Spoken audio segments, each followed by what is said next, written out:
We are the Nerdy Turtle Network.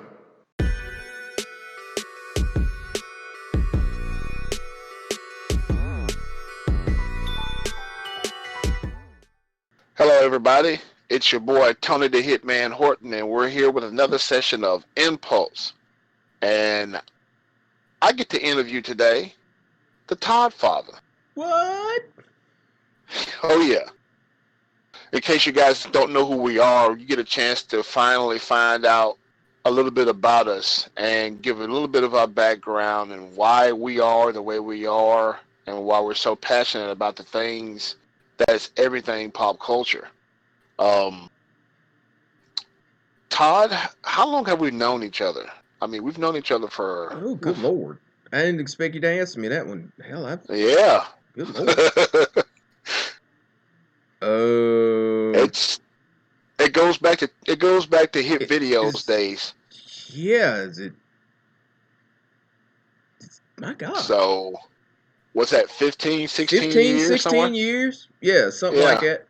Because I've known the experience like 20. And then, hell, I think I met you not too long. So, yeah, probably about 50, anywhere between 15 and 17 years. Something like that. Yeah. And the one thing that brought us together when we met each other, we were all sitting around just talking about the things that we're talking about now. Yeah, we all comic nerd spazzes. Yeah. Yeah. Yeah. Like-minded people like being around people with the same kind of like mind. So. Thank God it's a grown man that talked to me about comic books without looking at me funny. Whee! Yeah. So, how did you get started into the pop culture comic world?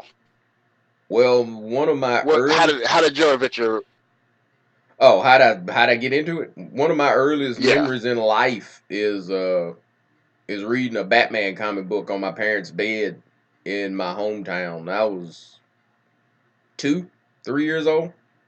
I can't remember a time in my life that I couldn't read, and I got into comics like real. I love Batman as a kid, so yeah, that's really one of my earliest memories. I've been reading so long that I can't remember learning how to read. Wow. Yeah. I'm kind of according to my dad, I'm weird. People would consider us weird to an extent with the amount of nerd that spews from us. You know, it's not one of those. I remember when there was a time to where being a nerd was like the thing not to be. Yeah, it used to be shameful. But the trick is, once the MCU hit, it became like cool. But it's really still not. It's still not cool to be like the comic book guy from The Simpsons. That ain't cool. What they think is cool as a nerd is like if you like Barry Allen from the TV Flash. That's as nerdy as they want to get. Oh, look at him. That some bitch is, not the basement dweller. The basement dweller still ain't cool. I call them surface nerds. Surface nerds. Yeah, they're just getting started. They latch on to something that's, and it's just from one particular media. Yeah, it's nerd chic. It's geek chic. It's geek chic. It's, oh, look at him. Oh yes, and it's usually the type that when you talk to them, yeah, they can tell you everything that happened in the movie, but if you ask them something that happened in a book, yeah, they done.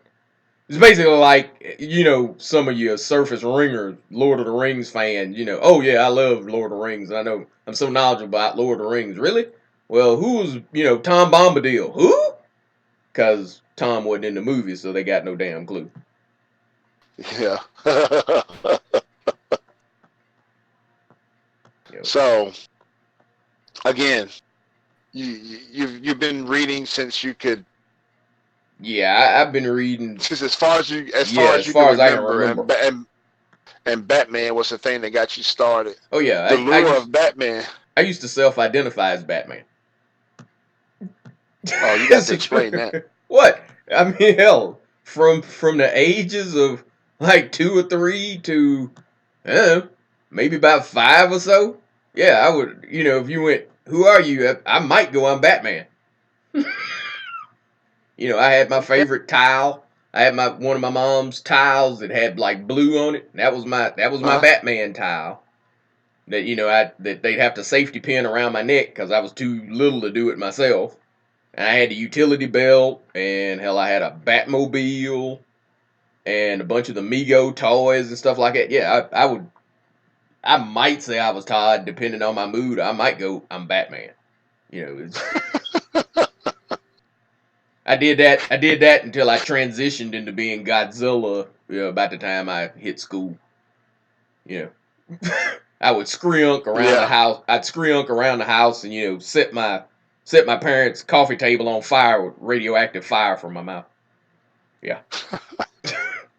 I used to play Monster so much that I can remember my teacher, like one of my teachers called my mom and was like, "Yeah, you totally got to stop him from doing that." Because I was stomping around Tokyo, aka school.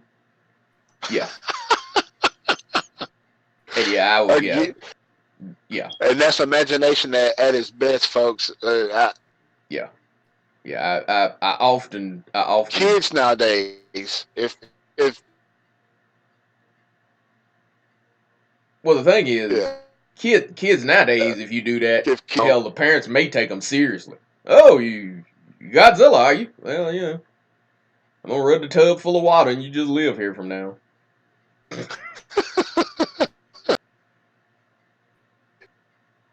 Yeah, I'll so continuing with the Batman thing. I mean, I understand why mine was Spider-Man. He was the one that had that mysticism about it. It was always definitely in peril. It's like, what is he gonna do? And they always let that cliffhanger going on. And is he gonna be able to figure out how to fix this before he has to study for his midterms? Or there was always something that was going on in a cliffhanger like that. Mm-hmm. But I gotta hold the Batman, and you gotta hold the Batman in the beginning. What was it that got you in awe to be this persona of Batman? Oh, it was the TV show. It was reruns of the old TV show. I love Adam West. Yeah, Adam West and Burt Ward. Yeah. Yeah, it used to come on. It used to come on like weekday evenings. And I would watch that and then like run out of the room when it would go off because the Green Hornet used to come on right after it. And the big that was my show. And the big Green Hornet at the beginning of it, when it went, used to scare the living hell out of me. And I would run out of the room before that came on because I didn't want to see that big Green Hornet. I'd never watched the show because I couldn't get past the opening. The opening scared the living hell out of me. Like I said, you talking about a kid that's like 3. So hell, you sitting there watching that big box TV and that thing's coming at your face. It's like, nah, I'm out. I'll holler at you. That's how I was with the Incredible Hulk. As a kid, that scared me as a kid. But the Green Hornet was the thing for me. I got a few years on you, so I was like maybe 5 or 6 by the time Hulk came out, and by that time, my cousin Warren had basically given me his old comic book collection, and the first book that I ever read out of it was Incredible Hulk, and my mother read it to me as a bedtime story, and she was gonna read half of it one night and half of it the next night, and we both bugged out so much when I was that age. Hulk talking in the third person, Hulk smash, puny human, that kind of thing, tickled me to death for some reason. And we got to laughing about how he talked so much that hell, she ended up reading me the whole thing. She's been long past, but I've got a copy of that first Hulk book that I had in my collection. I went and found it. Once I found it at AI. I either find it at AI or something like that, and I found a copy of it, and I got it sealed in Mylar like it's a book that's really worth cash. But yeah, I love that book. But yeah, it's sealed up and protected just because I always want to have that book. I want a copy of that one because My mama read it to me as a bedtime story, and that's my first Hulk book. Yep. But yeah, I think Jarella had just died. Jarella had died, and he was trying to find Doctor Strange to bring her back to life. And that was the premise of that story. But to everybody else, it was the Hulk's running around in New York. Because he ends up like breaking the Statue of Liberty and destroying jets with it. He rips the torch out and like chucks it at him and stuff. Yeah. Yep. That's my first Hulk book. Turned me into a Hulk fan. So when the TV show came out, I was jazzed for it, and then mad when I actually watched it because one, Hulk never talked and he didn't punch people. Yeah. I was like, nope. This Hulk ain't right. I still watched it like it was the greatest thing since sliced bread because that was the 70s and you had like that first Incredible Hulk pilot and you had the Amazing Spider-Man pilot, which meant I had to go get me an Incredible Hulk Mego figure, and I had to get me. I ended up with 2 Spider-Mans because we had gone home to visit my grandmother and they'd gone to Kmart and got me a Spider-Man figure. And I'd been out there playing with it. You're a little kid, they call you in for dinner or something like that, and I'd messed up and left my Spider-Man figure outside, and a dog got a hold of it and like chewed it up all to be damned. And I couldn't find my Spider-Man. They was like, "Oh, here it is," and it was toe up from the floor up, and I was like, "I don't want that." And before the waterworks and stuff could start, my grandmother was like, because we were on our way back home, she was like, "On your way back, go to Kmart, get him another Spider-Man, and I'll throw this one away." But yeah, yep. Every time they did a TV show for something that I saw, I had to have. If there was a Mego for it, I had to have it. Yeah. I remember my mom she took out her sewing kit and sewed my Incredible Hulk a shirt. Yeah. And then we sat there with scissors and cut it up and stuff like that. Because, on the TV show, the first time you see Hulk, like when it comes on, he's there breathing, he's got the tatters of the shirt on. Yeah, I wanted my Hulk to have a shirt. My mom did that too. And then the other cool thing she did was she made Stretch Armstrong some pajamas. Nice. Because he used to sleep in the refrigerator. Because he had all that jelly in it. Yeah, that goo in him. Yeah. And they stick him in the refrigerator overnight. I'm like, he's going to be cold in there with just his underwear on. And she made him some pajamas. Nice. That was pretty cool. He would be in the refrigerator in this little pajamas. I got those in reverse. I had Stretch Monster. Way before I ever got a Stretch Armstrong. My Stretch Monster was damn near about to bust by the time I got a Stretch Armstrong. Yeah. I think I had them together for maybe 2 or 3 months before my boy Stretch Monster popped. Yeah. Boy, we really showing our age right now. Yeah, don't do that. Like I care. You don't have a life. This is my life. Yep. All right, interview. Keep going. So, all this with Batman, self-identifying with Batman, and the exposure with and Godzilla. Has there ever been a time where you just thought to yourself that, from where pop culture was, where it's going, and where it is, that I've been like, I'm done with this? Has that ever been a part of a thought process for you, or has it ever been anything that popped into your mind at any point in time that you're just like, you know what, I'm just done with it? Yeah. Let's see. I could say that like when I hit college age, I thought, man, I'm 20, early 20s, and like I'm still like way into this.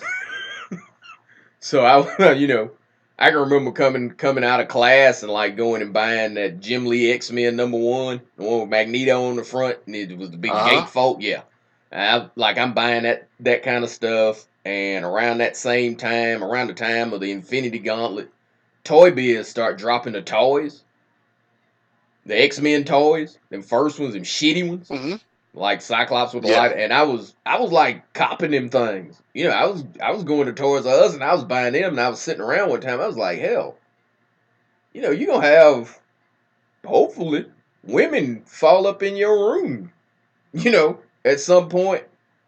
And this joint looked like it belongs to a 6-year-old, cause hell, I had, you know, figures from like the '89 Batman in my room. Hell, now I got X-Men starting to pop up in my room.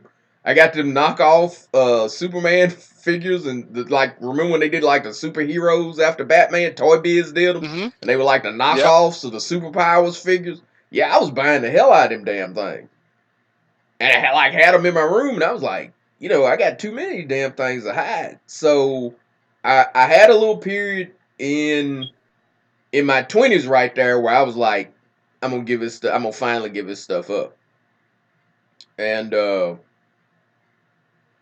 I was almost like somebody like quitting smoking cigarettes. I got, you know, I stopped buying the comics and all that, and hell, I got weird. I got weird as hell. And my dad was like, "The hell's wrong with you?"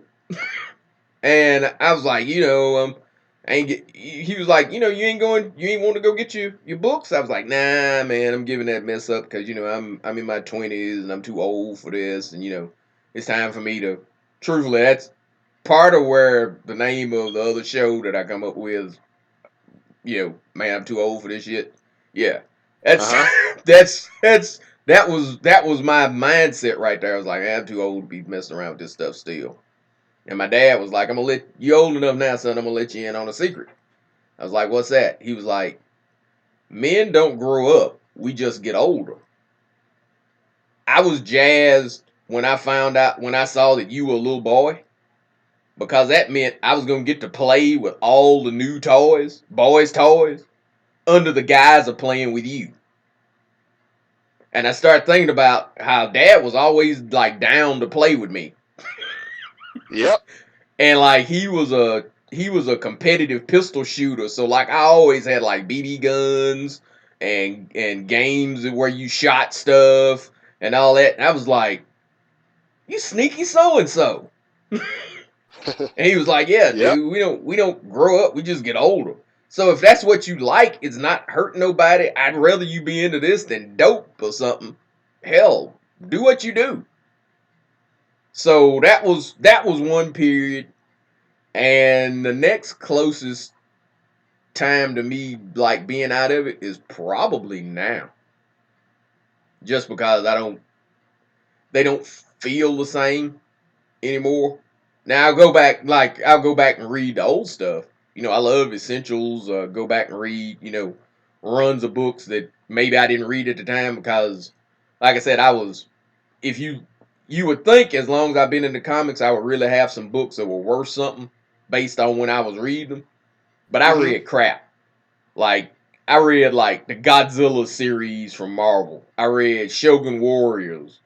I got plenty of Batman. I had plenty of Batman stuff. And then when I hit, like, junior high, I got introduced to X-Men, and I start getting them. So I got a lot of X-Men. I got, like, runs of Hulk and stuff like that. But, yeah, most of my stuff that would be from like that Silver Age period that would really be worth money, I read crap. So, you know, that was the thing. But yeah, I guess now would probably be the closest. I do less now than I've ever done. I put it like that. Okay. Still a Legends freak though. I gotta have my Marvel Legends. Yeah, and that's something that we didn't touch upon the last cast that we did.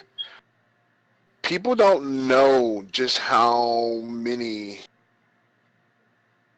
pieces of memorabilia that we have. Oh yeah. To the extent of what Todd was talking about in his college days, of how he was always worried about a female coming up into his dwelling. Yep. I didn't care. To be honest, I cared not one bit. If they came in the house and they saw my setup the way I had it, it was an icebreaker thing.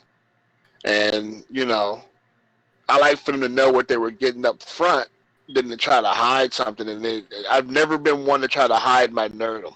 But see, or my geekdom. I didn't get like that until I got too many of them to hide.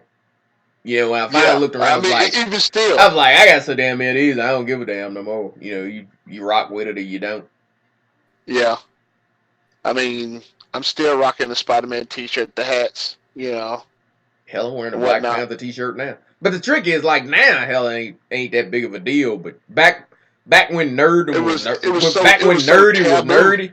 Yeah, because taboo. Yeah, because I have had chicks tell me that they'd rather have a dude that's been to jail than a mug that read comic books. And I was like, well, you have fun with that. Yep. But yeah, I had one tell me that to my face. I'd rather have a man that's been to jail than read comic books. I was like, why? Because it's more manly. I was like, so the dude that's been in a place where folks get butt raped is more manly than the guy that goes to a bookstore? I see you are obviously too stupid to ride this ride. My mistake. my mistake. You poor you poor dear. Come see me when you find another brain cell to rub together, to rub with the one that malfunctioning when you got now, and we'll holler at you. Yeah. But yeah, the good old days of nerdom when hell that shit was shameful. Yeah. So it's always been a fabric of life, so to speak. What would you say has been the most memorable part of being a nerd? Like, truthfully, once I got grown, the people that you end up meeting. Yes. Because one thing that I will say, the way things are now there's this so-called like push for inclusion or diversity. But the fandom was more inclusive when we were not accepted, because it was everybody's misfit. You were black and a nerd, you were misfit. You were white and a nerd, you were misfit. And your racial differences meant less because you were everybody's misfit. Your ass ain't no more accepted amongst yours than I am amongst mine. I can remember when Star Wars Episode 1 came out, getting in line at the theater at like 5:30 in the morning. I mean, the sun hadn't come up yet. It's dark. And I'm sitting there in my lawn chair, halfway down the movie theater, waiting to get tickets on that first day. They'd already had the midnight show, but I was trying to be in that first showing of the first day. And I'm sitting there reading the novelization, as a matter of fact. Mm-hmm. And this cat comes up. It was like, he sits down next to him. He's like, I cannot believe I'm out here at the butt crack of dawn to go see a Star Wars movie. I was like, yep, you nerd. Welcome to the party. And we was standing there in that line, and me and this cat, and you had some dudes that came in that it was one of them guys' bachelor parties. And that's what he was doing for his bachelor party, was going to see Episode 1. And we sat there and cut up and played Star Wars Trivial Pursuit and shit like that. And the bachelor party was like, dude, you cool as hell. All these are white cats. I'm sitting up here in fucking Alabama. Yeah. And, we're doing this, and they were like, damn, dude, you cool as hell. You got to see this movie with us. And they were going to like a show that was around like noon or something. I was like, shit, I got to see this damn thing first thing. But I tell you what, I'll get 2 tickets. So what time's the show you going to? Because the guy that came up that was behind me was like, man, I'm here at the butt crack of dawn. He was like, yeah, we got to check this out together. So I ended up getting 2 tickets, and I ended up seeing that really with both groups. I went, saw that first show, and then as soon as I came out, I went out to my car, used the bathroom, met up with the guys that were having a bachelor party, and went and sat through it again. The thing is, back in those, tell that story to basically go, I can remember that once upon a time I used to go, man, if the rest of the country was more like nerds, because we kind of all coalesce around what we like, and you ain't got nowhere else to go. You know, right. if you went amongst your own folks, they were like, get the hell away from me, geek. Ain't nobody wanting to talk about that shit. I ain't trying, I ain't down with it. I ain't wanting to talk to you about it. Grow the hell up. And when it was like that, the community was inclusive. So I got folks that I hang with that, hell, engineers, and hell, my buddy Bush that, hell, we used to hang out. I used to hang out in the local comic shop. Hell, that's where I met Chunk. That's where I met Jason. That's where I met Danny. It's just a ton of us that, hell, would hang out in the comic shop, all around the same age, all too old to be doing this crap. All from different parts of the country, walks of life, occupation, you name it. But it was all because, hell, we love these characters, we love this culture. Once the movies came out and geek chic became a thing, you see the country's problems in the fandom, in my opinion. Yep. A lot of the shit that you had to deal with in the outside world is now in the fandom. And it's and truthfully, it's killing it. It's killing the fandom. A lot of your kind of old school OGs like us, hell, they're running us the hell up out of it, because they looked at it and said, once it got popular, you had people go, oh, this is popular enough for me to make a platform out of. And these people do not care about the genre. They don't give a damn about it. They care about their message. That's the reason why the books you read now, message porn. They don't give a damn that it's not selling. They don't care. Their whole thing is, I want to put this message out, and when they finally kill the medium, they'll move on to whatever the hell else is popular. That's pretty much what's happening to Marvel right now. It's happening to DC too. Marvel is a little more advanced than DC in the thing, but hell, they both got the same problem. They both got the exact same damn problem. I mean, these books used to be a means to escape the norm. It was a means to escape the norm. And when you didn't want to deal with a political issue, if you didn't want to deal with an injustice, or if you didn't want to deal with, it was just to keep you from snapping. It was a way to keep you from snapping. Yeah, it was an escape. Yeah. But it's not. Like I said, it's become infested with people that went, oh, when it got bigger, when geek culture stopped being a niche, an underground something, a taboo, something that you were kind of ashamed of, you let these folks in there, and to quote Wakabi from Wakanda, you let them in and they brought their problems with them. So now that's the shit you got going now. And they don't care. They don't care, but they were never fans of it before. They ain't fans of it now. They just looking at it as, oh, I got a bunch of eyes on me now. Now I'll show my ass, and I'll get my, I'll push my message to a captive audience, and it ain't working. That's the reason why comics are on the. That's the reason why the big two anyway is on their way out. Hell, nobody wants to read.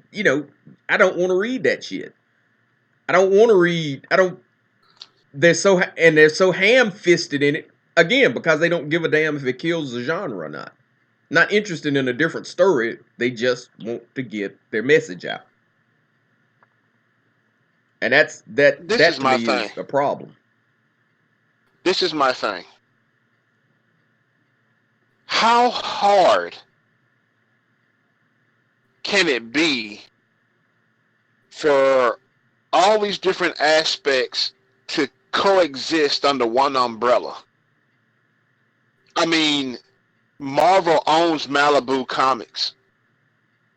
Why not let them have Malibu Comics as a means to reinvent a whole nother universe to give people a platform of representation. Because the thing is, they don't want Malibu Comics. Because, see, there is a reason. It's still Marvel. It's still Marvel. Yeah, but the thing is, nobody, if outside of us hardcore folks, they don't know. Nobody knows who the hell Prime is. Why, they're not. The whole point is the fact that it's popular. That's the reason why it's the reason why you can answer the question, why don't you just create characters like what you want instead of race swapping, gender swapping, sexuality swapping somebody that's popular? That's the whole point. They did it because they were popular. Well, see, that's the thing. That's the thing. I guess that's the thing that I was trying to explain from the Malibu side of it. It's a platform for them to put up some type of representation of them without having to cheapen it by taking it and making Spider-Man gay, by taking and making Blade a female. But again, that's what I'm telling you why. Because nobody know if they did Prime. Let's say they said, okay, we're gonna do Malibu Comics, and we're gonna take the character Prime, and we're gonna make Prime bisexual. That gets absolutely no news at all because nobody knows who the fuck Prime is. But if you go, hey, I'll take Spider-Man and make Spider-Man bisexual, that makes CNN. That makes the news. That causes a fervor because everybody knows who in the hell Spider-Man is. It's the reason why they don't, where you'll have these things where they go, well, we're going to make Iceman gay. And you have fans of Iceman go, the fuck? Why in the hell are you gonna do that? That character's 60 years old, and he never seen no signs of him being gay. He's never said anything gay. In comics, you have thought bubbles, so you actually know what the hell characters are thinking. He ain't never thought nothing gay, but now he's gay. Why don't you just create a gay character? Because if they create a gay character from scratch, he's not Iceman. That gets no news. He's not popular. A new character is not a vehicle for the message. Do you see what I'm saying? They wanted Iceman because Iceman had a following. It ain't about giving them their own shit. They could have easily gone, hell, I'm gonna make a gay character. Hell, in like DC's case, they could have pushed Apollo and Midnighter. Apollo and Midnighter been gay and cool as hell and been gay since day one. The first time you ever see them, they naked in the bedroom together. Going all the way back to Stormwatch. They been gay.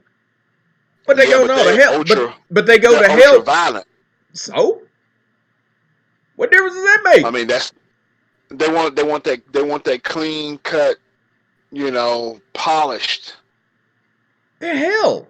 Find somebody in the hell push North Star. North Star's always been clean cut and polished, and he was another one that was gay from jump because you never saw North Star with a woman that wasn't his sister or him signing the autograph. You never had any potential of North Star being straight at all.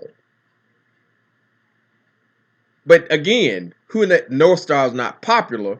He's not a vehicle. To push him would be work when you could just, and it's not going to make the news. Iceman makes the news.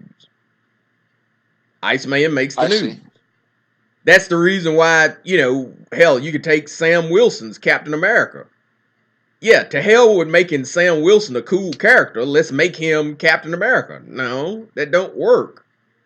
It didn't work. It doesn't work. It's lazy. It's lazy and truthfully, it's kind of treacherous. In the hell, they know the reason why they pick who they pick.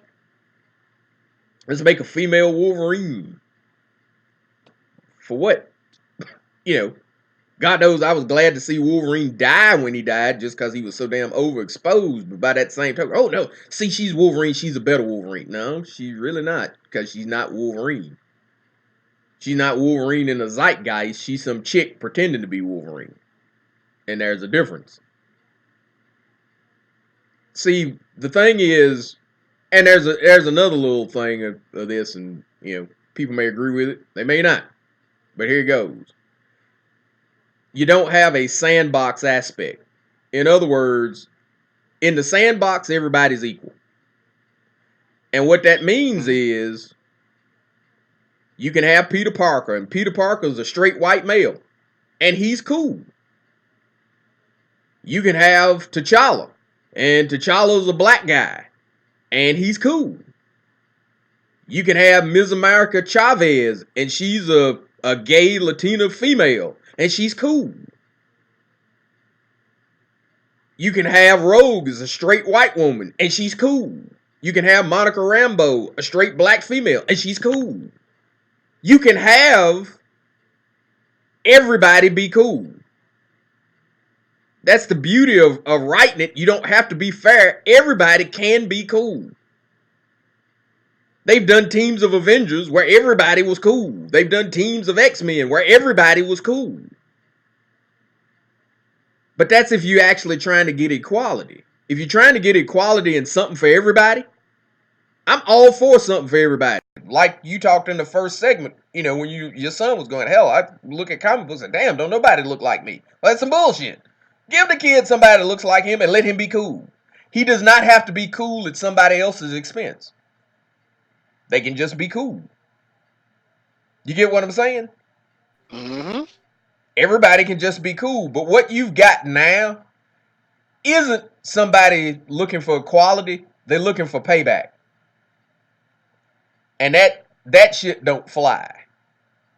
In other words, the one I saw an article that came out here maybe about 3 weeks ago where they were talking about, you know, gender and race swapping folks, and you had this lady come out and go, yeah, to hell with it.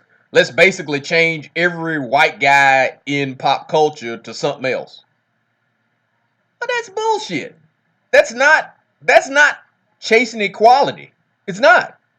That's not destroying an evil system. If you want to say the patriarchy is an evil system, then replacing it with a matriarchy ain't fixing shit.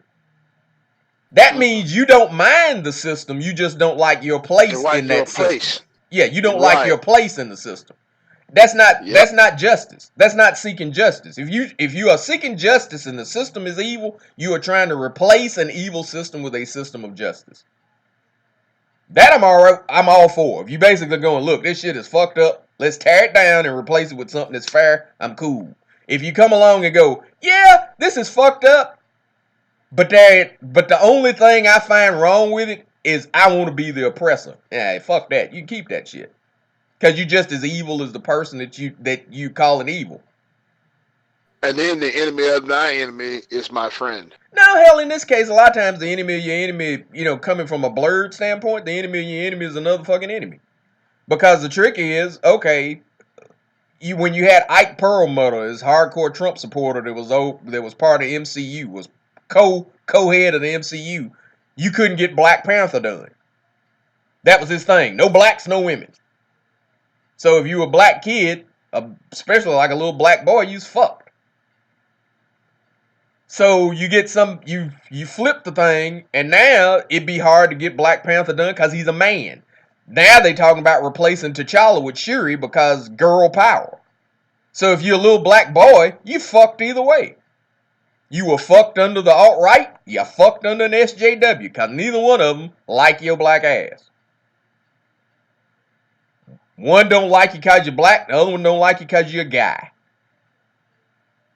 So that's not a system of justice. That's just, you just traded masters. You get what I'm saying? Mm-hmm. And that's the kind of thing you got now.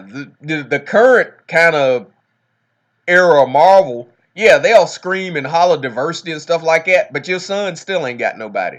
If I was a little black boy, I ain't got no damn more than I had before. Not nothing. They ain't gave me nobody new, and truthfully, the few that I had, you made inferior. Because when you read Sam Wilson, Captain America, that literally should have been called the inferior Captain America. Yeah. And he was that from jump. He got his ass kicked for the first 6 issues of his own book, and the only fight he won was against a white woman. And he barely won that. That's inferior. He couldn't throw his shield. Nobody ever looked at him as Captain America. So you basically, if you were a black boy, you got a monthly dose of inferiority. You flip that even to black women, they being slick. Because they say, oh, but they made Ironheart, a character that you knew wasn't going to last for long. That's Tony Stark. That's Iron Man, bruh. That shit ain't going to last. You think Tony Stark gonna be dead for real? And at the time, hell, he was the leading fucking face of the MCU. They gonna keep Tony Stark, foundational Avenger, out of his book for more than a year. If you believe that, if you believe that, it shows you that you the comic noob that I thought you were, because knockoffs last about a year. Sometimes they get 2 years. Sometimes. Usually it's a range between a year and 2 years, and the knockoff is gone. That's whether that's Jane Foster Thor or Dick Grayson as Batman. They just don't last. So if you sitting there going, oh man, you gave you this, it had a timetable set to it. She was never going to be the guy. She wasn't going to be the big woman in the room because she's not going to take Iron Man's place. And now she's got her own book that does poorly because hell, they thought they were race and gender swapping Iron Man. Truthfully, they just gender swapped Rhodey. She's the new Rhodey. Yep. She was the black friend that came in, was Iron Man for a while, then they went and spun off into her own book that does. That's what that's just keeping it real. That's what she was. Foster Thor was so bad that hell, it pretty much killed the book. Jason Aaron is the worst damn Thor writer that I've seen, hell, in the time that I've been reading it. And if you think he's a great writer, go read Walter Simonson's books and come back and tell me that. You can save that. That's bunk. That's about that time frame that my brother was really getting me into Thor right there. Cause that period of Thor kicked all kinds of ass. I went back and reread them once they were back when they were doing the Visionaries trades. Yeah. That's some of the greatest shit on the planet. That's what a lot of people, when he was riding around in that chariot with those goats. Yeah. Tooth Grinder, Tooth Gnasher. That was the Serta story. It was the introduction of Malekith the Accursed. Yeah, it was the introduction of Beta Ray Bill. It was the death of the Executioner. Mm-hmm. Yeah, you ain't had a writer touch Simonson's run on Thor since Simonson left. You can kill it. Hell, it goes all the way to him fighting the Midgard Serpent. You can kill that noise. Foster Thor ain't done a damn thing comparable to that. Well, he's still doing his Thor story. Yeah, I've seen IDW. Yeah, I've seen it. It's really good. Yeah, really I've good. Seen it.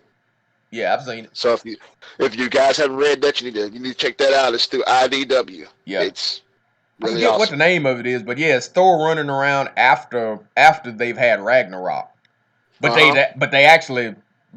went wrong for him. So like all the forces of evil won because Thor wasn't in the final battle. So everybody that was left had to deal with Jormungand, the Midgard Serpent. Yeah, it was ugly. Yeah, that book is. I've read the first couple of them. That's real good. But but yeah, that's kind of the thing is, I'm not.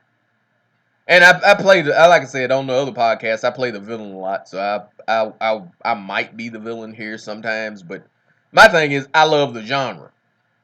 I don't really care. I want the genre to be a sandbox. I want the genre to feel like I felt in line for Star Wars. Mm-hmm. I want to be able to look at the fandom the way I used to look at them. And right now, that just, like I said, you got a choice between people that when you listen to them, you go, yep, that's fairly racist. Or you go over on the other side and go, yep, that's fairly misandrous. So they both fucked up. I'm hoping that there's still a happy middle ground out there, but I don't see it. You either one version is screwed up or the other.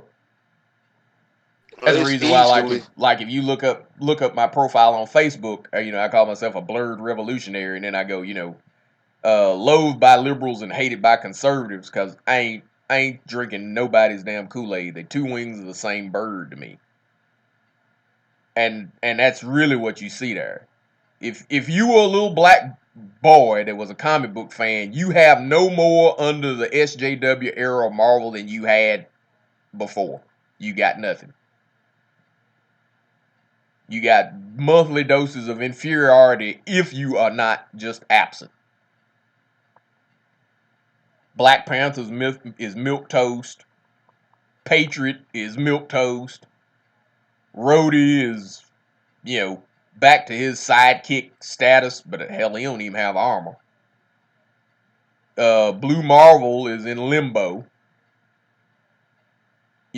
So yeah, it's a sad state of affairs in comics now, and it's kind of disheartening when you look at the movies and you go, oh, you bringing everything that failed in the comics to the movies.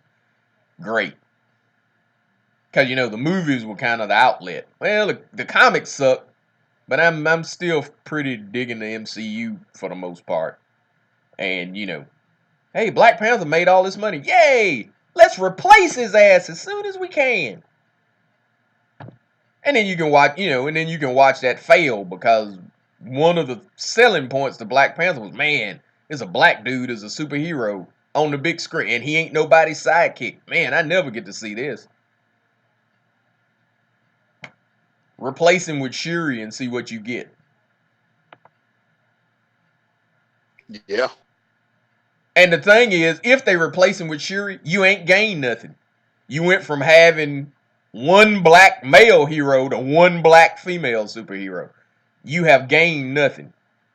When you could have Black Panther and, ooh, look, they introduced Monica Rambeau. You could have Black Panther and Spectrum. There's a black guy and a black girl. You up to 2 whole black superheroes. Never mind the fact that they basically turned Monica into Carol's fucking sidekick, which was something that was never in the books, but I digress. So I think I got in trouble with that answer. What else you got for me? That was a long, rambling descent into Dave Chappelle territory. Yeah, but nonetheless, it had to be spoken, man. It's we can't be the only ones that think that way. Well, you know what I'm saying? That's the problem, though, is when you think that way, you end up veering off so close to these jokers that really are kind of like bigoted and sexist. That it's real easy for people to throw you in that box. And that's the thing, if you ask me who's your favorite X-Man, Rogue always has been. I've liked Rogue since she first popped up in Avengers Annual 10, because the character kicked ass. I never sat around and thought, well, but she's a girl. No, that character kicked ass. And she wasn't Mary Sue. She had problems. She had issues. She couldn't be touched. You felt bad for her. It was like, oh man, that sucks. The fact that it was driving her insane. She had problems. She wasn't perfect. And hell, when she fought Juggernaut would knock the shit out of her. That's equal. She was a brute. She was a brick. She just happened to be female. She was as much brick as Colossus. But she took shots. If you notice now, women can't take shots from dudes. They can't take shots. It's a female superhero. And she comes up and punches the guy, neck flips the guy, but they can't hit her back. See, that ain't equal. That's, I want to come up and punch you, but then when it's time for me to take that lick, then all of a sudden I want to play girl. Oh, no, but I'm a girl. That's bullshit. You're in a fight. You're literally in a fight. But now they will not show that. They will not show that to save their life. Well, did they not do that in the last Deadpool movie? What? Some chick took a punch? Who got punched? When Colossus was fighting the chick? Watch that Deadpool movie. Hell, he don't half hit her. She wailing the fuck on him. He's getting his ass beat. I think he may slam her one time. And that's when a boob comes out and he's like, oh, and when he does, oh, thank you. And then she kicks him in the nuts and hell is about to rip his damn throat off with that damn bundled wire. Remember it, Colossus don't beat her. Negasonic Teenage Warhead beats her. No, they real slick with that shit. Chicks don't take punches. Hell, they got mad in Age of Ultron when Ultron took Black Widow captive. How do you take her captive? Probably because she's a fucking human. She's a human fighting a fucking killer AI droid. Yeah, she ain't supposed to be going toe to toe with that. But it's the thing that causes people to say pandering. It's different when you have, and when they say that, they go, oh, but you misogynist. Yeah, but you talking to the generation that grew up with Ellen Ripley, Sarah Connor, Red Sonja. What the hell are you talking? Your most powerful X-Men are women. Rogue, Storm, Psylocke, Jean Grey. Your most powerful Phoenix. Yeah, your most powerful X-Men are women. Yep. That's what the hell we grew up with. But the trick is the men didn't. Again, it's that sandbox thing. Everybody could be cool, but they don't want to make everybody cool. They feel like for the only way for a woman to be strong is one, she got to look kind of mannish, and two, all the men around her have to suck. And it's loaded with it. Rey in Star Wars can't have a hero's journey. And I think the whole reason in The Last Jedi why they couldn't have her being trained by Luke is they didn't want to have her calling Luke master. Because remember, if you're Padawan, your trainer, it was Master Obi-Wan, Master Yoda, Master Windu, Master Qui-Gon Jinn. Yeah. Master Shakti. Wow. Yeah. But that was you ain't telling me shit. That was the reason why they wouldn't actually have Luke train her in the movies. It's because they didn't want to have shots of her calling him Master Luke. Wow. The master apprentice established relationship in Star Wars. Yeah, when you the apprentice, you the damn squire. You ain't. So they had to make her like she's co-equal and no training, and then all of a sudden Yoda's popping up. Oh, she knows everything she needs to know. What the fuck does she need to know? Because hell, and truthfully, hell, they did because they never gave her a hero's journey. You look at Anakin Skywalker. Anakin Skywalker was Force Jesus. He was birthed by the Force. That was the canon in the book, in the movie. Was he did not have a dad. The Force made him. He was Jesus. He still had to be trained. Yep. They had to take him somewhere and train him. The first time he fought a Sith Lord, he got his arm chopped off. He got his ass kicked. Look at Rey. Rey touched a lightsaber an hour ago, develops force powers out of her ass, and beats Kylo Ren, a trained fucking fighter. And beats him. And then they wonder why people don't give a damn about that whole story. She's OP. He's a punk. Because hell, not only did he get beat by hell, a so-called force sensitive that literally just touched a lightsaber 2 hours ago. Hell, he got hit by the damn janitor. Darth Vader, he ain't. Darth Vader had a sense of foreboding because Darth Vader kicked ass. Hell, the first time you saw Darth Vader fight somebody, he killed the old man that you like so much. When Luke fought him, hell, it cost him his hand. Rey ain't cost her shit. Rey does shit just fucking cause. I do this. Why? Cause. The rumor is that, potential spoiler if you care, but the rumor is she may turn out to be like Palpatine's granddaughter, which still don't explain why she don't need to be trained. Sith get trained. Yep. In order for them to progress, they had to kill their master. Yep. But the thing is, they get trained. That's the big part of that. They get trained. You have to be trained. Nobody just does that shit. Whether you got a holocron or whatever, other than that, you're just a force sensitive. There'd be things that, you know, you kind of do naturally in the force. It'll seem like you have good reflexes and all that kind of stuff because, you know, you kind of far seeing. But you want to do any of the neat shit, somebody's got to train you how to do that. But you can't do that in this because you can't, with their mindset, a woman can't be weak. Even if she turned out to be the baddest fucking Jedi she could literally be the baddest fucking Jedi on the planet. And people would accept her. Just train her ass first. You know, when they try, because one of the arguments with that on the Star Wars rant was, well, Luke Skywalker was I forget what in the hell what the male equivalent of a Mary Sue is. Luke's life sucked. Luke was a fuck up for 2 whole movies. Star Wars, he was just a boy, disrespected. Obi-Wan was really the only one that kind of fucked with him because he saw he had potential. But Luke wasn't. Hell, Luke got one lucky fucking shot. That was it. He got one lucky shot. That was all his glory. He spent the rest of that movie getting his ass beat and ignored. You go to Empire Strikes Back, Yoda never congratulated him on shit.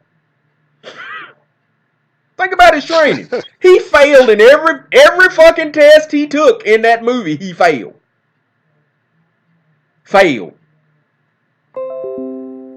Hell, my favorite line in that part is when Yoda's explaining the Force and all that, and when he goes, you know, when the ship sinks, and he's like, hell, pick it up. And he's sitting there, it's too big. Judge me by my size, do you? Well, no, and well, you shouldn't.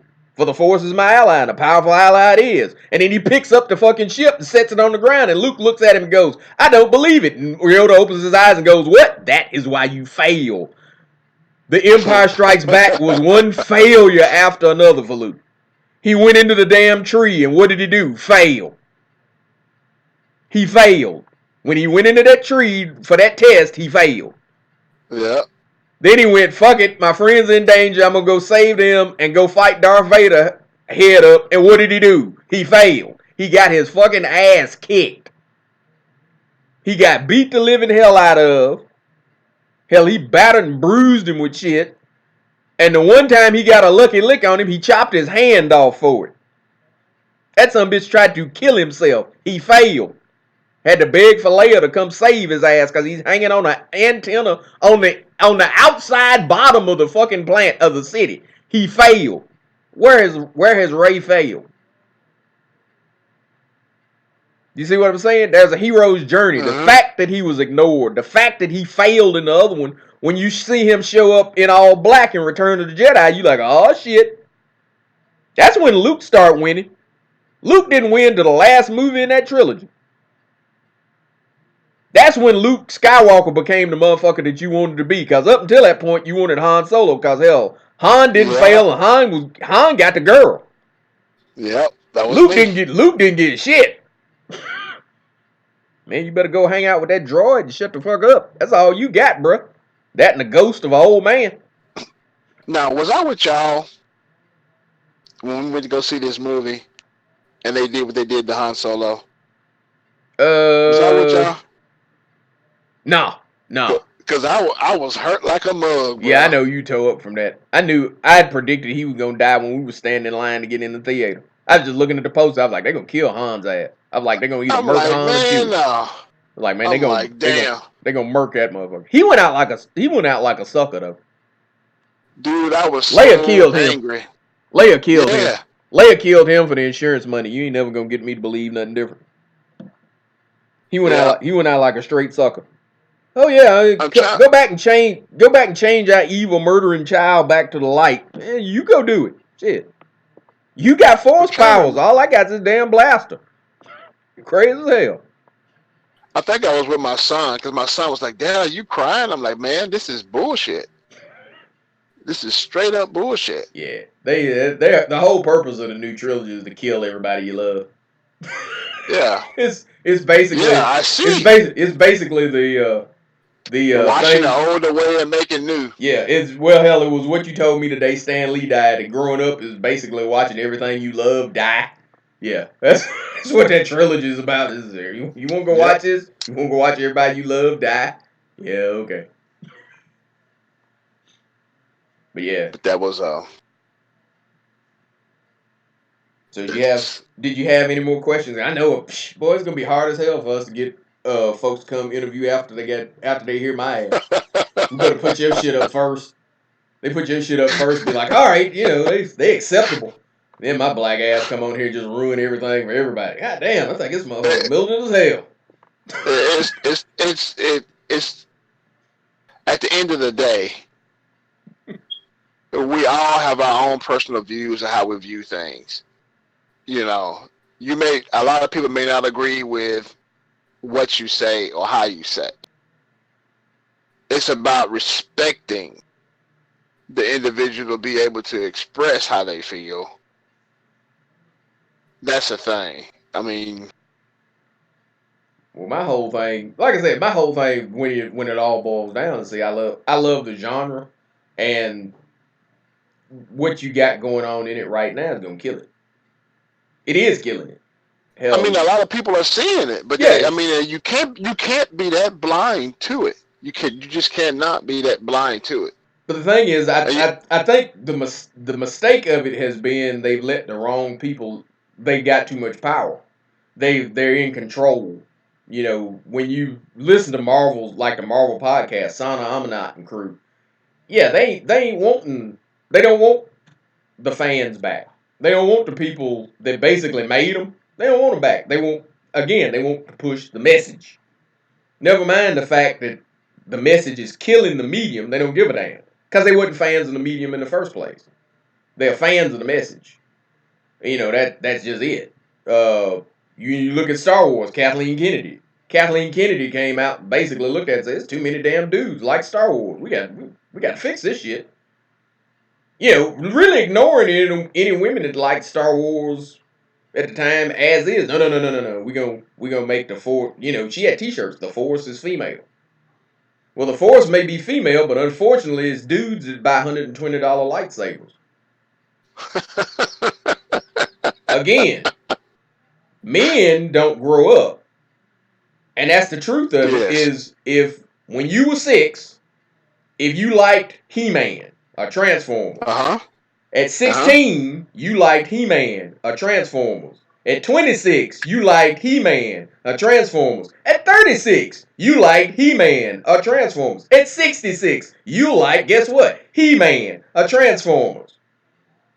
To make a fan of a man is a lifelong source of money. And it only gets better because the kids got to ask for parents. But man, when that sumbitch gets grown and starts making his own money, that ain't going nowhere. Now he gonna buy the hell. Look how many damn idiots are trying to buy that damn $600 Unicron. You think out of all them thousands of people, I guarantee you it probably ain't 20 women that have signed up to buy that damn thing. That's man shit. Only men are that damn stupid. Only a male fan would go, I saw Transformers the movie at the theater when I was 5 or 6 years old and thought Unicron was cool, and now they finally got a Unicron that's big like I always wanted him to be as a kid, and yeah, this motherfucker costs as much as a fucking house payment, but by God, I'm gonna have Unicron. Women ain't that stupid. Women grow the fuck up. A woman will look at that and go, motherfucker, that's a car payment. Are you high? You gonna spend that on a toy? Are you insane? Yup. Sure is. And go buy that shit. Hell, they had the extendable watch. That son bitchin' thing gonna succeed because men, we don't grow up. We get a bank account and we will do that shit. Women got better sense than that. They just do. They got better sense. And they might drop that kind of cheese on some shoes or some shit, but they ain't gonna drop that kind of shit on a toy. Not some bullshit that they was into when they was fucking 6. You give that up. And that's what Star Wars is learning. You know, hell, Star Wars used to be a whole aisle. Now it's a little bitty little corner, little piece of some shit. And the reason why is because, hell, Kathleen Kennedy said, well, we're going to run all these damn men out. Well, you just killed your merchandising. Because, hell, that's who was buying them $120 lightsabers. You ain't going to buy a $120 lightsaber and give it to a child. So that motherfucker go hit that damn neon glass up against a tree and you done spent $120 for it? Hell no. He going to get the little cheap-ass plastic one. A woman is going to sit there and go, for the most part, is going to go, I ain't going to pay no damn $120 for a license. For what? What's it do? What the hell's the purpose? That's a bill, fool. But a man will sit there and go, well, let's see. I got a $120 light bill. I could get this damn this lightsaber to look just like Anakin Skywalker's did. I got candles. I got me some candles. Shit, I can wing it. Shit, I can go 2 weeks with ramen noodles and candles. What's the worst could happen? Dudes will do that stupid shit. I know, because hell, I've done it. I've sat there with shit. This damn new Marvel Legends set come out. Hell, I ain't bought food yet. Let's see. Have I got gas to go to work? Yeah. Have I got toilet paper? Yeah, because toilet paper is one of them things you got to have. You can't fudge that shit. And can I eat beanie weenies and ramen noodles until I get paid? I sure the fuck can. I'm buying all these motherfuckers. Now, you hear me laugh, and because you've been to my house. And you be like, damn, you got nothing but ramen noodle in here. Shit. Now you understand. Yeah. You understand. Yeah, hell, you understand now. I understood it then. I was just sitting there going, hell, you don't want to end up sick and shit, because hell, what the fuck am I? Shit. But hell, I understand it. Shit, it's been a minute damn time. I went, well, I could have nutritious food. Or I could have this fucking Wolverine. I could have, they doing Luke Cage in this SDCC exclusive box set. How in the hell can I get 2 of these motherfuckers so I can have one to open and then one just to sit and look at? I got that shit. Yep. Hell, that was $120 a piece. That's stupid as shit. That's fucking $240 worth of fucking toys. Dude, I remember there was a time that I had to sneak and do this shit. Yeah. You remember that? Yeah. Hey, I bought this for Tony. Yep. It's a gift. And hell, when you used to have to do your purges. See, that'd been a divorce for me. My Marvel Legends like my kids or some shit. I ain't giving them a damn thing. Like I said, but again, that's how stupid men are. That's our stupidity. If you selling pop culture geek shit, hell, you'll get a girl while she's a kid. You'll get a dude forever. Forever. Because hell, and every time you bring the shit back, you'll get them again. Because hell, when I was a kid, I had maybe 6 of the Masters of the Universe. I had He-Man, the original He-Man, Skeletor, Ram-Man, Man-Faces. I had Triclops, Trapjaw, and Cobra Khan, and Jitsu. That's the only ones I ever had of the originals.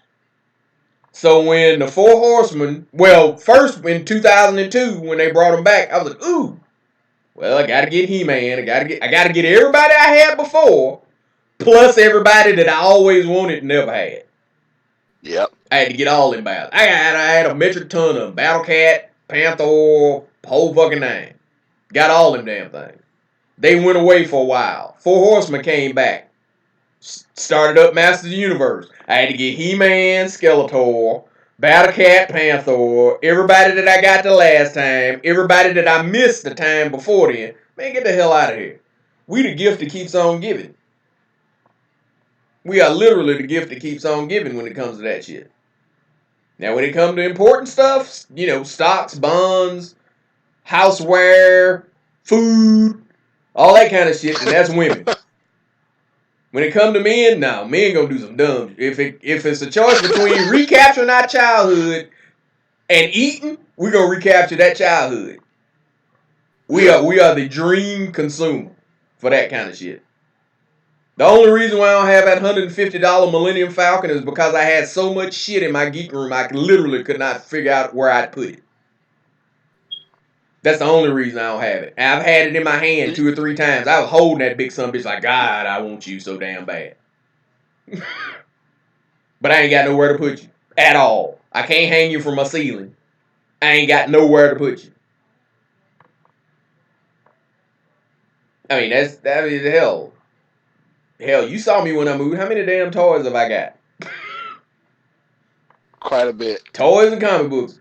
Basically, fans, if you're listening to this, imagine the scene from the 40-year-old virgin. All the stuff he had. Now multiply that by about 5 or 10. That's me.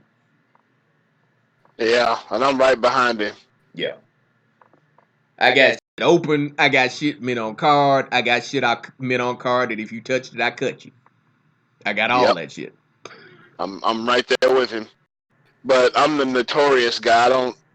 A lot of the stuff I do not open. And some of the stuff that I got open, that was the only way I could get it was open. So I bought it like it was. And it pretty much is stationary.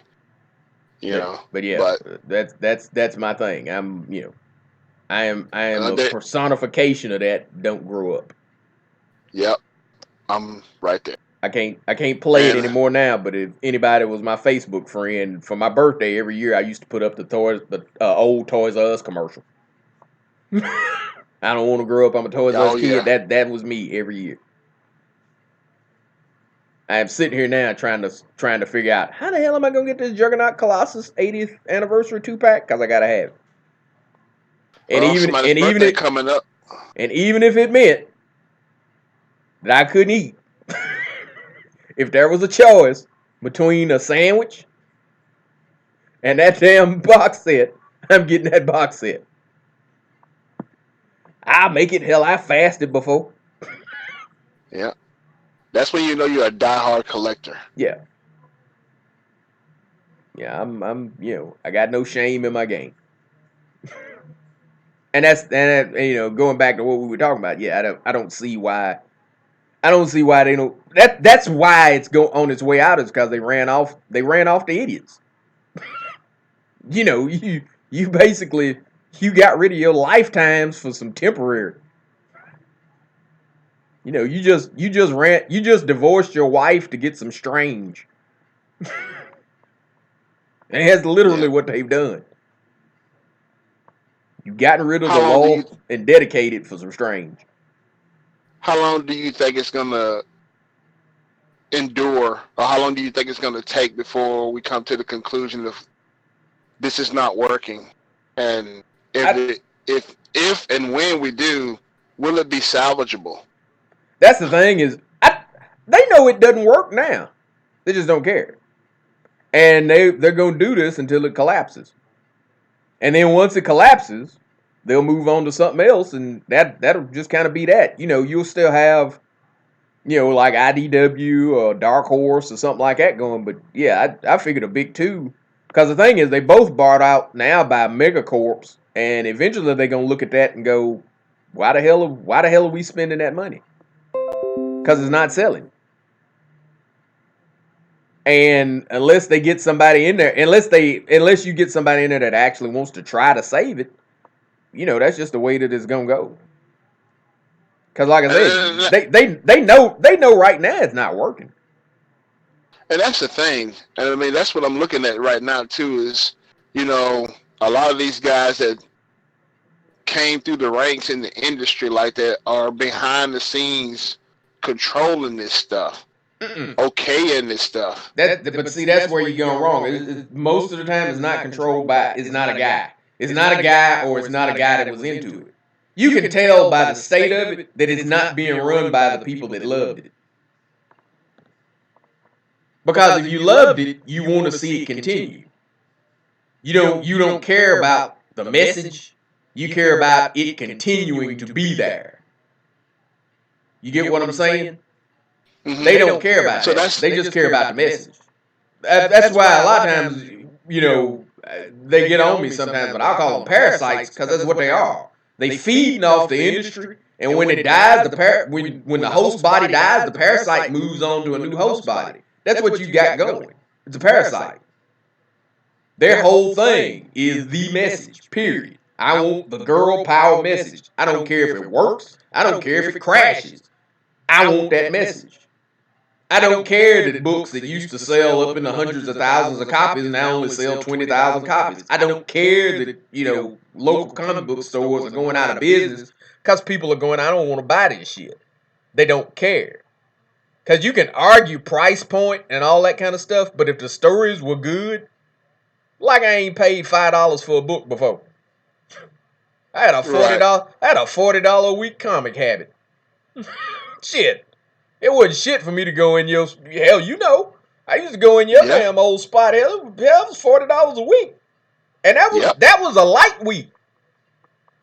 That was a light week for me. And then when I was what was I? Anime Invasion. Yeah. The Sunday, it was a Sunday party. Yep. Anime Invasion. It was a pizza party. Yep. So I ordered anywhere between 4 to 5 pizzas from Big Ed's Pizza with everything for everybody. And then would run sales. 10 o'clock, 10%, 11 o'clock, 15%, 20%. Be the highest we go with anything in the store.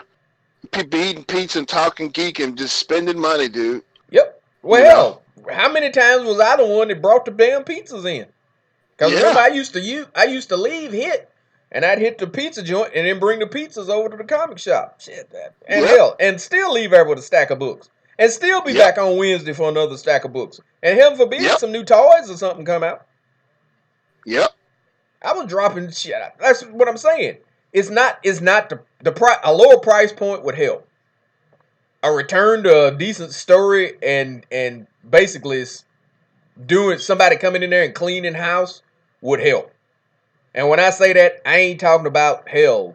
Still run Ms. Marvel.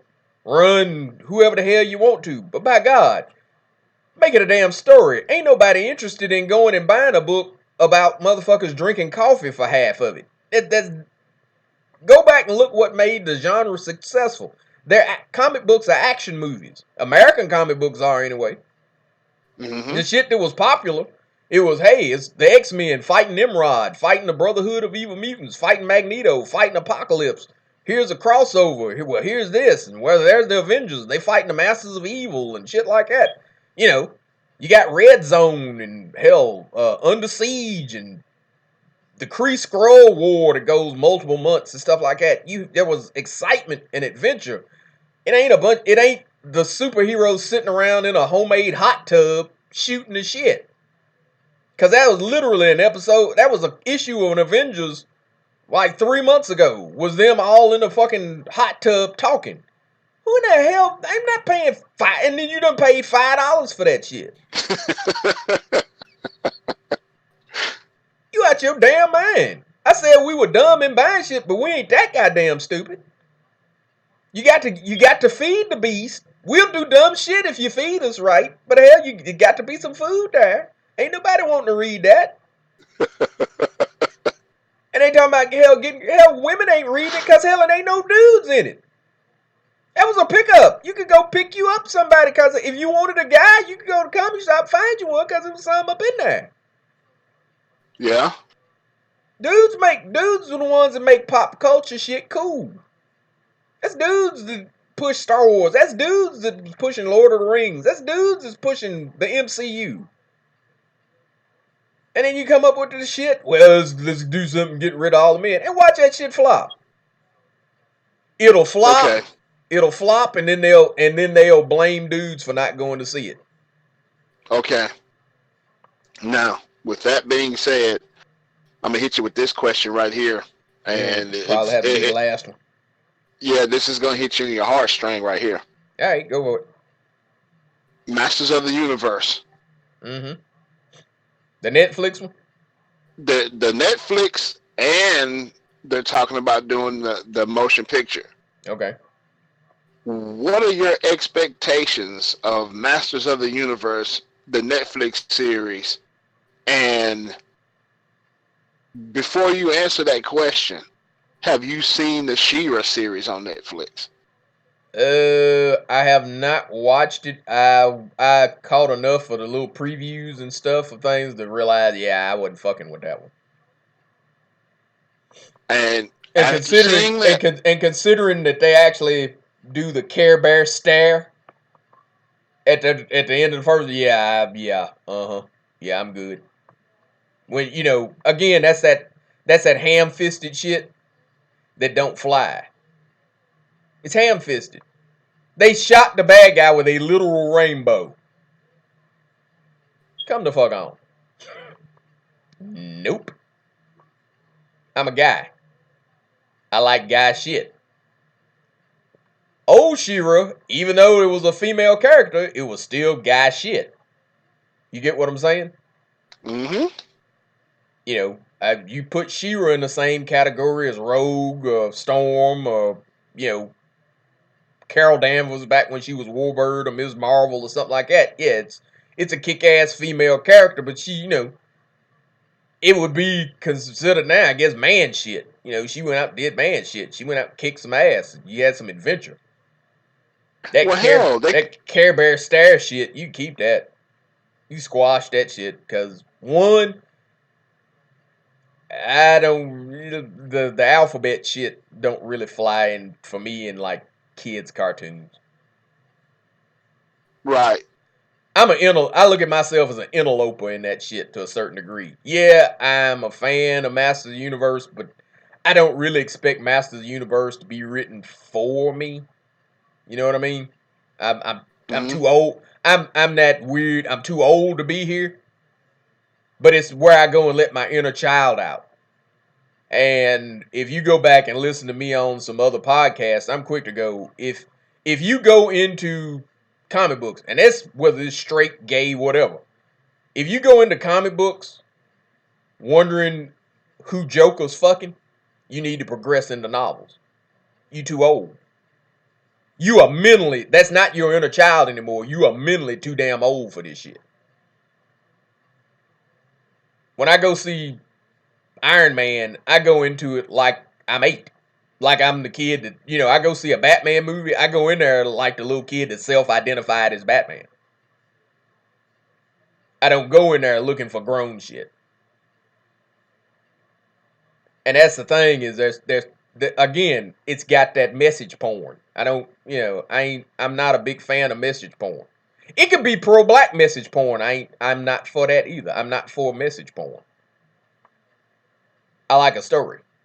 I love Black Panther. I love Black Panther because Black Panther had a story. Now, as a black person, there was all kinds of shit in subtext that I saw that talking to some of my white friends, they didn't catch. I'm cool with subtext. If it's subtext, that's your own little secret. That's cool. Oh, because I'm a member of this group, I see this and I see stuff that you don't see. Fine. That ham-fisted shit, I'm gonna blast you with a rainbow. Nah, you can kill that shit. You can kill that noise. So that's what I think about She-Ra. One, I could have probably even dealt with the rainbow if it looked better. That shit looked like a 5-year-old drew it. I don't like the whole the current like Steven Universe style of cheap cartoon animation art. style. Yeah, that cheap looking shit that looked like they went to like a fucking kindergarten class, a first grade, elementary school class, and said, draw me a cartoon. I don't like none of that shit. I like detail. I like I like cool looking shit. I like Transformers the movie. I like with the black backgrounds. I like cool looking shit. I like Young Justice. I like the look of that. It can even be stylized like Avengers Earth's Mightiest Heroes or Spectacular Spider-Man. But it's got to look like a pro did that shit. I don't like that stumpy arm kind of balloon people looking. Nah, he'd save that crap. Yeah, it was cheaply done. So it really didn't have a hell of a lot of shot with me once I actually saw like stills of it. And I was like, this looks like shit. Nah, I'm good. And then they immediately come out and like ham-fisted it. See, it's gonna be the gayest thing since ever. Well, I am not gay, so apparently it's not for me, and I can watch other shit. I'm not saying that it should be taken off the air or something, knock it out. But if it don't blow up like gangbusters, that's kind of your thing because you done probably turned off most of the fans of She-Ra. Again, it was a hell of a lot of dudes that was watching She-Ra that, you know, Bo running around, flitting around and shit, which he literally would. He'd like squeal and run, and it's like, no. And them going, well, we're making black. Well, on behalf of the black community, thanks a lot for that. Because God knows, as a little kid, I would look at that and go, man, I can't wait to be Bo. Said no black child that watched that shit ever. Now, as far as He-Man goes, yeah. Well, you know, if you heard the synopsis, the rumor is He-Man's gonna be in the very beginning of it, and the rest of it's gonna be about Teela. So that's about par for the course. You know, it's not called He-Man the Master of the Universe. It's called Master of the Universe. What is it? Revolution, Reconstruction, something with all. But yeah, it's gonna be, watch it. It'll be 80 to 95% Teela because that's the girl power thing. If you're fighting the patriarchy, you can't have a hero called He-Man. Come on. You just can't. You can't have him be the main character. So you'll probably have something kind of cool at the beginning, and the rest of it will go. Pfft. That's my guess for it. Like I said, if I see bills of it and it looks like that Steven Universe type crap, I won't watch it. If I look at it and go, well, at least it looks good, I will at least give it a chance. It's gonna kind of be hard to top. It's gonna be hard for them to top 2002. Yeah, that's what I was about to say. 2002 was some ill shit. I got that on DVD. I got that whole run twice. I bought all the individuals where I got like a big brick of them and gave them to Jason, and then hell, I found all of them on like a 2 DVD set, and then I bought that shit. Yeah, I got that too with the slipcase and the like I said, postcards and whatnot. Like I said, me and the stupid. I got someday we'll talk about how many copies of Transformers the movie I own. Cause I got that shit from bootleg to Blu-ray. Yep. As long hell, you could have the fucking zombie apocalypse. As long as I got something that plays movies, I can watch me some Transformers. We ain't got nothing but this VHS. Can do. As far as the movie goes, we'll see. Yeah. I don't know enough about it. I don't know anything about synopsis. I ain't seen who they got playing He-Man. You don't want to. Who's behind it means a whole hell of a lot. So I know last time another they did individual that claims they're a fan. Yeah, like I said, just because they say they're a fan don't mean nothing one way or the other. You know, if it comes out and you have some stuff like Chadwick Boseman, because you remember like Chadwick when he first got Black Panther, when they were doing Civil War, they wanted Black Panther to have a British accent. And he was so adamant on why the hell would he's never been colonized. Why the hell would he sound British? He was so hardcore on that hell he threatened to quit. He was like, if you don't basically let me have an African accent for this cat, I see that you ain't really serious about it and you do it with somebody other than me. That's a fan. You see what I'm saying? So, you know, you may have some fans do that, or you may have some fans in quotes that, you know, they say they're a fan just so you'll go watch that shit. Right. They got that real bad too. I don't have any high hopes for it after seeing the DC Comics previews they just recently released. So, and it's He-Man and the Masters of the Universe of the Multiverse. That sounds completely like poo. It's about par for the course. How much you want for this book? $8. Oh, great. So, You got any more questions? Are we ready to wrap this up? Because I'm pretty sure we in trouble now. Shouldn't have never let that motherfucker start talking. I knew hell when we recorded yours, I was like, oh man, this is so nice. People have just a great impression of this show. I knew the minute hell it was like, now we go flip around and interview you. I knew that shit was done. Well,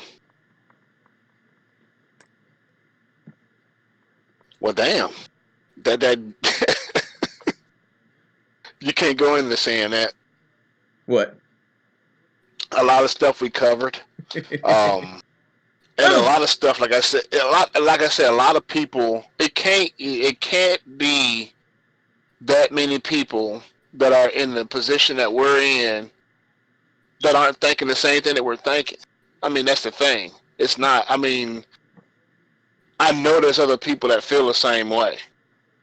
And that's why we talk about these things, is to really, so other people can relate to what we're saying. You know.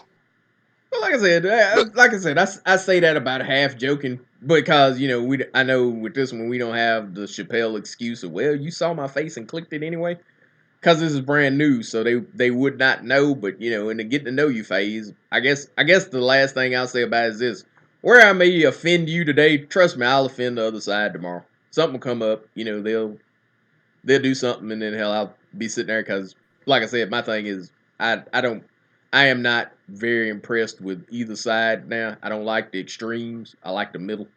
I think sanity is in the middle. I think a sandbox aspect where everybody has a hero is better than this shit that they doing.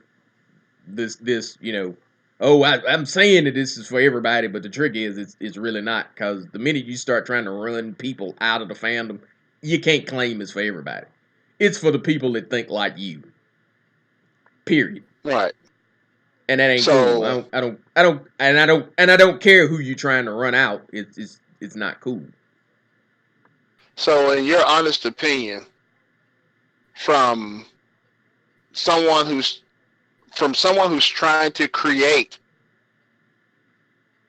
their own universe, to where it's a sandbox for people to have representation of heroes, villains from all walks of life in the beginning, would you say going into creating that universe, would you say is more apt to succeed going into and creating a universe like that from the beginning, or you knowing going into creating a universe like that from the beginning is destined to fail? Which one is it? I didn't quite get the question. Are you saying, repeat the question so I got it a little better? I ain't catch all of it. Okay. So would you say creating a diverse universe from the beginning is a good idea or a bad idea? Why? Okay, here's the trick. Create the universe you want, but create the story first. You get what I'm saying? Some things are universal. The concept of heroism isn't a white concept, it's not a black concept, it's not a straight concept, it's not a gay concept, it's a universal concept. Create a hero. Create a hero. Create a hero and come up and create a story. A compelling story is a compelling story. And then you people it how you want. You can add, the rest of that stuff is flavor text. It truthfully is, only true enough, you'll have some people that assume if you tell a good story and they can't see that the person is white, but there ain't nothing white about heroism. You get what I'm saying? It's heroism. So you create heroism. Period. And then once you've come up with the concept of what you want your hero to be and what you want the story to be, then you people it how you want. And you just people it. Period. Love story is a love story. Action flick's an action flick. Who's running, who's in front of the explosion, who in the hell cares? If it's a good action flick, it's a good action flick.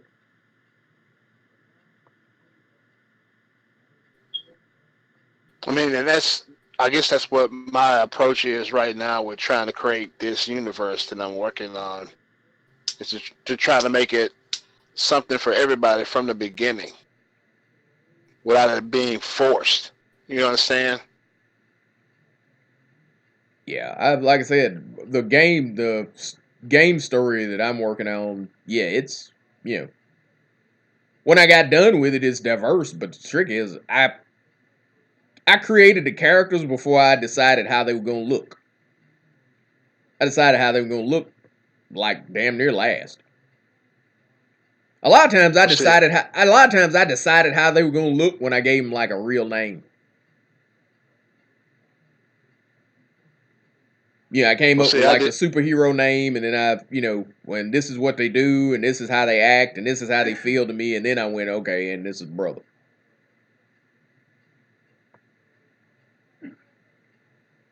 There are times that I've created characters, like if it's something that I'm playing, that I go, yeah, it's black, because I'm essentially, in game terms, playing me.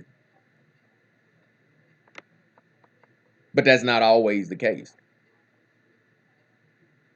So that would be my formula for success, such as it is, would be create the hero, create the personality, create the situation, then flavor it how you want. You can make it look like a Benetton ad if you want to, and if you don't, fuck it. If it's a good story, it's a good story. If somebody can't handle, the flavor text you put in there, that's not really your problem. You told a good story. If the character's, the fact that the character ain't white or is white or is gay or is woman or is black or whatever, if folks can't handle that, that ain't really your issue. That's their issue. Your thing is to tell the best story you can.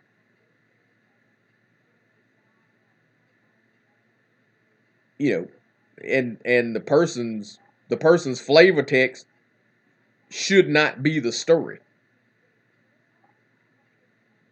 You get what I'm saying? Mm-hmm.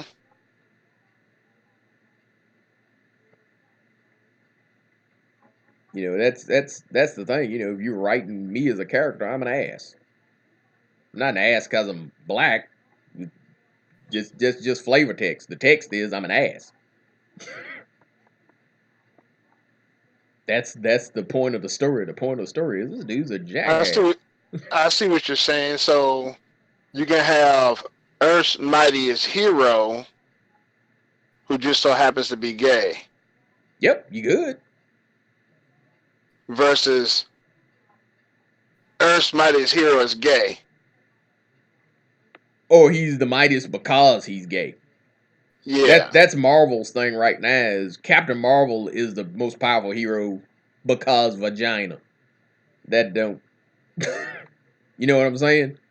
She don't suffer. She ain't earned it. It don't make sense in the story. She's just the most powerful because vagina. You never want to do that.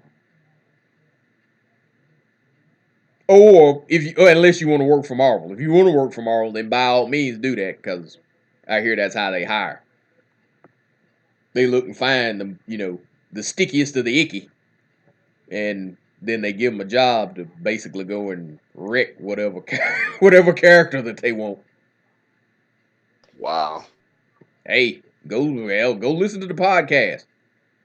They don't encourage you to put in for Marvel. Marvel basically says, no, don't come to us. We'll find you. And the way they find you is they encourage you to put out as much of your work online as you can. And if it basically fits with their current politic, then you might get a shot.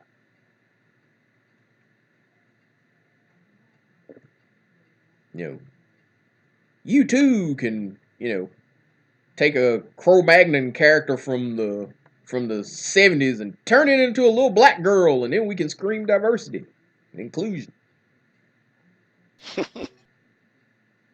Don't get me started on Moon Girl and Devil Dinosaur, because only thing, if you are black and listen to that and go, but she's the smartest. Go to your local comic book store if it still exists. Go into their 10-cent bin and see if they got copies of Devil Dinosaur from the 70s, and you'll get to see just who they gender swapped. It was an ape. Moon Boy was an ape boy.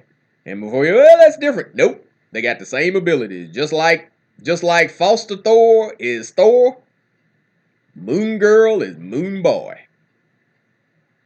far as abilities and storyline and yeah. Moon Boy was the smartest of his people. He was a mutant, where Moon Girl is an inhuman. That's the only difference in them. Well, that and the fact that Moon Boy was a damn ape. Yeah. You ain't telling me nothing. Somebody at Marvel is sitting there tickled pink today. Some little bigoted somebody is tickled pink to their stomach that black folks are so embracing the Moon Girl. Because if you were reading comics in the 70s, and I was, it had a dinosaur in it, and matter of fact, the character even crossed over with Godzilla. And in the 80s, you had one of the X books called Fallen Angels, where, yeah, Moon Boy and Devil Dinosaur got brought to current day at the time, and yeah, was on the team because Moon Boy was a mutant, and his trick was he was the smartest of his people. When I saw Moon Girl and Devil Dinosaur for the first time, I was like, what the hell is this shit?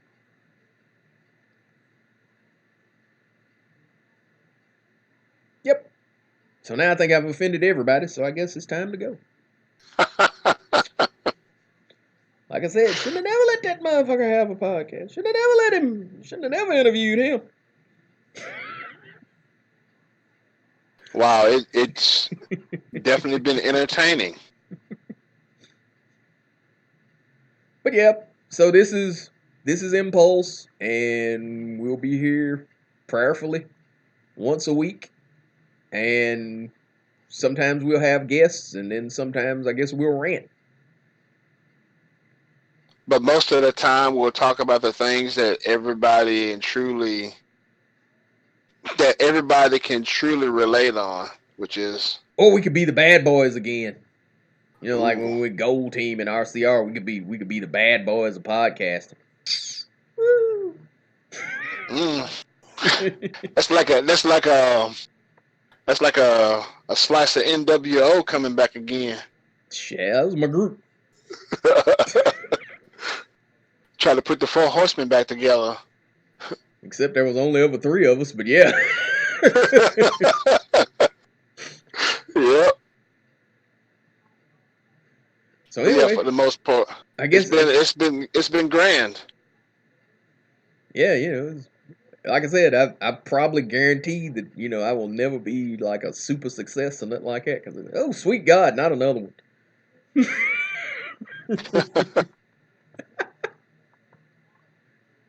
Who knows? This might take off, and we might be actually sitting around a year from now, going, "Hey, remember when we were talking about this? And look where we are now." Ha! You said you'd never be a success. Look what you know, covered in hookers and blow.